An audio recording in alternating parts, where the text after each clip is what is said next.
ГСП онлайн. Городские новости сейчас. Воскресенье, 13:30, арена Ледового дворца. Чемпионат России по хоккею среди женских команд. Повторная встреча Арктик Университет и Петербургского Динамо. В первом периоде наши девчонки активно атакуют ворота соперниц, но голкипер на страже. В первые 20 минутки гости забивают 2 шайбы, в ответ Арктик забивает лишь 1. Отличилась Фануза Кадирова. Второй период начинается со счета 2-1, лидирует Динамо. После заброшенной шайбы в ворота гостей наши девчонки воспряли духом и стали играть более агрессивно. И уже на 8-й минуте это приносит результат. Фануза Кадирова сравняла счет.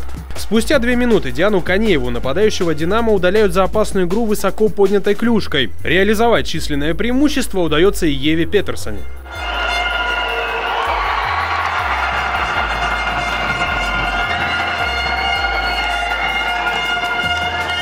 За 1,5 минуты до конца второго периода в ворота Динамо летит 4-я шайба. С передачи Таисии Коншиной забила Виктория Ихнатова. Счет 4-2 ведет Арктик Университет. В третьем периоде Динамо пытается отыграться, однако удача сегодня на стороне ухтинок. И Фануза Кадирова забивает 5-ю шайбу, тем самым записывая на свой счет хет-трик. После скифа просто расслабились чуть-чуть, поэтому такой результат был. И не совсем готов, не на 100. Ну и все, ошибки разобрали, и все, как бы на следующий день вышли уже более подготовленные результат. Все, чем смогли ответить гости, это спровоцировать драку.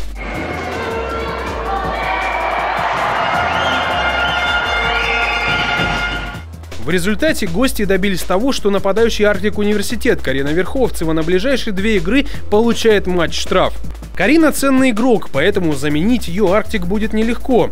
Однако тренерский состав с наказанием согласен, ведь драки на льду – это не спортивно. Но в целом, сегодняшнюю игру команды оценивают хорошо. Хорошо, что они выдержали, молодцы. Лидеры проявили себя тоже с наилучшей стороны. Вели команду за собой. Поэтому игра получилась. Пусть говорят, что кулаками после драки не машут, но Динамо так хотелось получить сатисфакцию, что после финального свистка вместо рукопожатий хоккеистки снова сошлись стенка на стенку.